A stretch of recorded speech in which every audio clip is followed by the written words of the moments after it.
Hello everyone.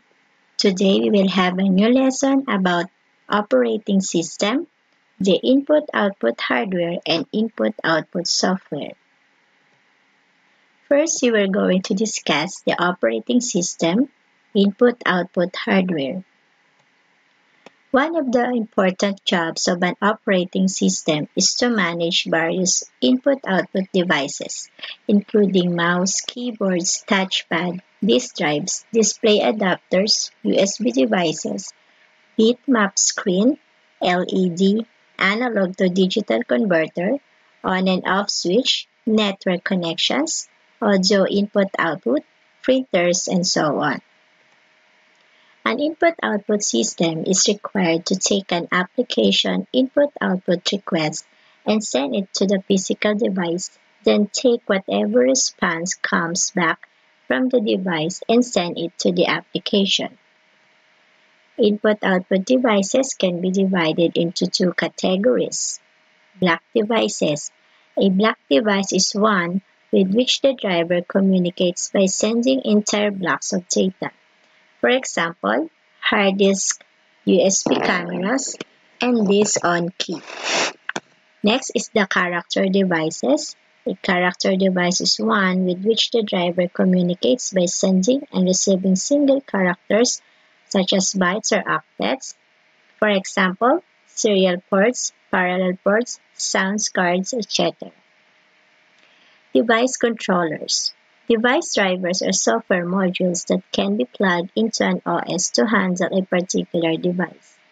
Operating system takes help from device drivers to handle all input-output devices. The device controller works like an interface between a device and a device driver. Input-output units such as keyboard, mouse, printer typically consist of a mechanical component and an electronic component, where electronic component is called the device controller. There is always a device controller and a device driver for each device to communicate with the operating systems. A device controller may be able to handle multiple devices.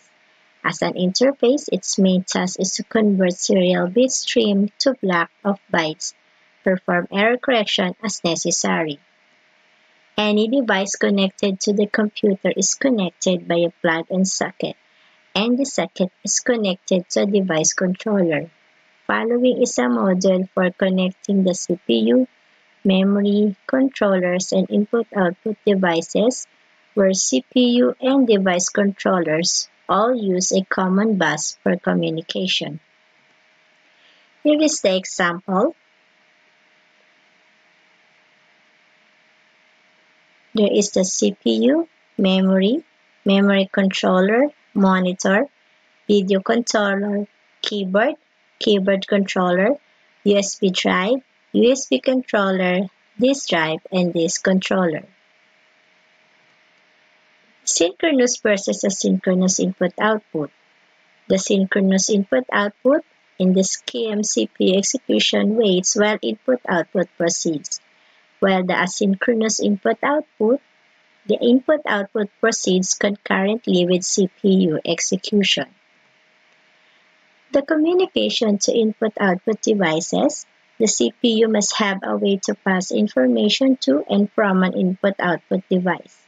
There are three approaches available to communicate with the CPU and device, such as the special instruction input-output, memory map input-output, and direct memory access or DMA. For the special instruction input-output, this uses CPU instructions that are specifically made for controlling input-output devices. These instructions typically allow data to be sent to an input-output device or read from an input-output device. Next is the memory map input-output. When using memory map input-output, the same address space is shared by memory and input-output devices. The device is connected directly to certain main memory locations so that input-output device can transfer block of data to or from memory without going through CPU.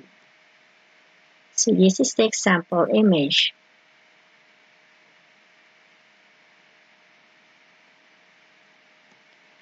While using memory map input-output, OS allocates buffer in memory and informs input-output device to use that buffer to send data to the CPU.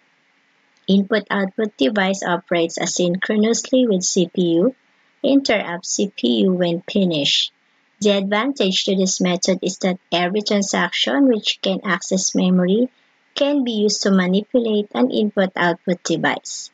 Memory map input-output is used for most high-speed input-output devices like disk communication interfaces. The Direct Memory Access, or DMA, slow devices like keyboards will generate an interrupt to the main CPU after each byte is transferred. If a fast device such as a disk generated an interrupt for each byte, the operating system would spend most of its time handling these interrupts. So a typical computer uses Direct Memory Access, or DMA, hardware to reduce this overhead. Also, the Direct Memory Access, or DMA, means CPU grants Input-Output Module authority to read from or write to memory without involvement. DMA module itself controls exchange of data between main memory and the input-output device. CPU is only involved at the beginning and end of the transfer and interrupted only after entire block has been transferred. Direct Memory Access needs a special hardware called DMA controller, or DMAC, that manages the data transfers and arbitrates access to the system bus. The controllers are programmed with source and destination pointers where to read or write the data. Counters to track the number of transferred bytes and settings, which includes input-output and memory types, interrupts, and states for the CPU cycles. So here is the example of the DMA.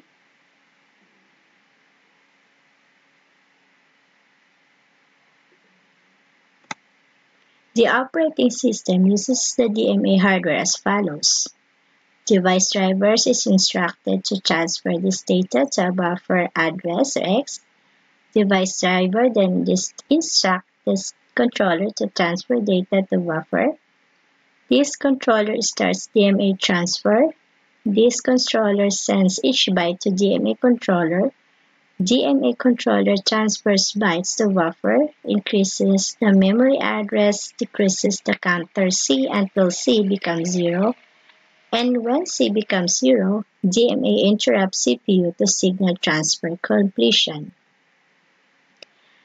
How about polling versus interrupts input-output? A computer must have a way of detecting the arrival of any type of input. There are two ways that this can happen, known as polling and interrupts. Both of these techniques allow the processor to deal with events that can happen at any time and that are not related to the process it is currently running. The polling input-output. Polling is the simplest way for an input-output device to communicate with the processor. The process of periodically checking status of the device to see if it is time for the next input-output operation is called polling.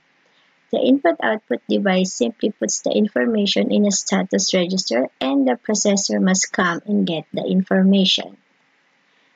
Most of the time, devices will not require attention, and when one does, it will have to wait until it is next interrogated by the polling program. This is an inefficient method, and much of the processor's time is wasted on unnecessary polls. Compare this method to a teacher continually asking every student in a class, one after another, if they need help. Obviously, the more efficient method would be for a student to inform the teacher whenever they require assistance. How about the interrupts input-output? An alternative scheme for dealing with input-output is the interrupt-driven method. An interrupt is a signal to the microprocessor from a device that requires attention. A device controller puts an interrupt signal on the bus when it needs CPU's attention when CPU receives an interrupt. It saves its current state and invokes the appropriate interrupt handler using the interrupt vector addresses of OS routines to handle various events. When the interrupting device has been dealt with, the CPU continues with its original task as if it had never been interrupted. Let's proceed to the operating system in terms of input-output software. Input-output software is often organized in the following layers. First, user-level libraries. This provides simple interface to the user program to perform input and output. For example, stdio is a library provided by C and C++ programming languages. Kernel-level modules. This provides device driver to interact with the device controller and device-independent input-output modules used by the device drivers. Then the hardware. This layer includes actual hardware and hardware controller, which interact with the device drivers and makes hardware alive. A key concept in the design of input-output software is that it should be device-independent, where it should be possible to write programs that can access any input-output device without having to specify the device in advance. For example, a program that reads a file as input should be able to read a file on a floppy disk, on a hard disk, or on a CD-ROM without having to modify the program for each different device.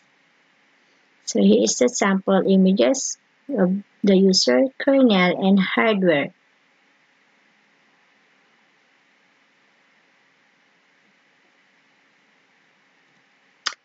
So the device drivers are software modules that can be plugged into an OS to handle a particular device. Operating system takes help from device drivers to handle all input-output devices. Device drivers encapsulate device-dependent code and implement a standard interface in such a way that code contains device-specific register, reads, or writes. Device driver is generally written by the device's manufacturer and delivered along with the device on a CD-ROM.